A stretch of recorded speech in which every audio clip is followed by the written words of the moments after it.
Well, today, the House prepares to grill a former Biden aide over allegations of cognitive decline and a cover-up at the highest levels. News Nation's Tom Dempsey joins us live from Capitol Hill this morning.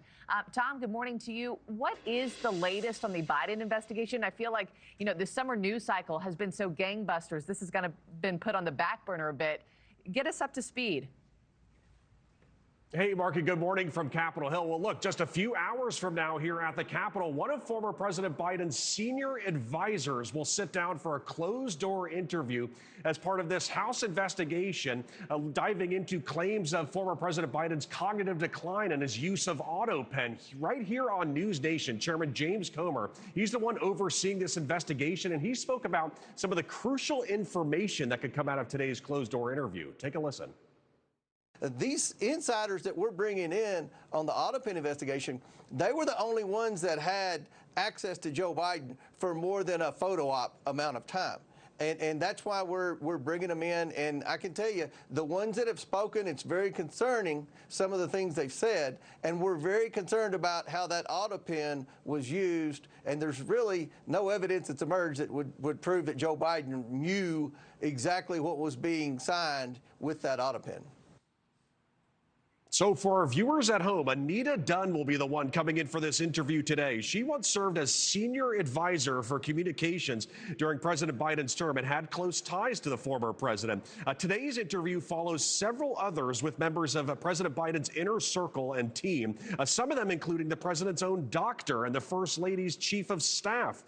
They pleaded the fifth while in front of the House Oversight Committee, while others, like former chief of staff Ron Klain, voluntarily answered questions about this investigation. Steve Ricchetti, who was once a top advisor, said former President Biden was fully capable of making the decisions when he was in office, and he denied any sort of conspiracy took place to cover up these claims of cognitive decline with the former president. And former President Biden also saying in a New York Times interview that he was fully capable of making all these decisions, and he made all those decisions during his term. But again, a big closed-door interview happening at 10 a.m. Eastern time today here on Capitol Hill, Marky. Yeah, we'll see what more we learn there. And what else lies ahead with the investigation?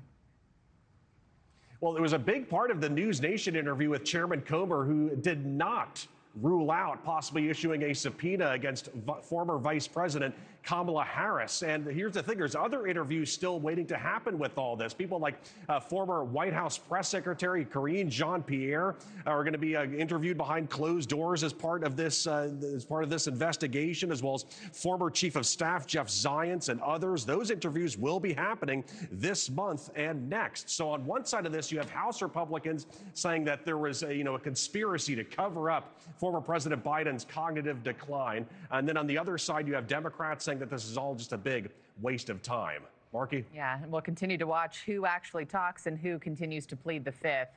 Tom Dempsey, live on Capitol Hill. Thank you.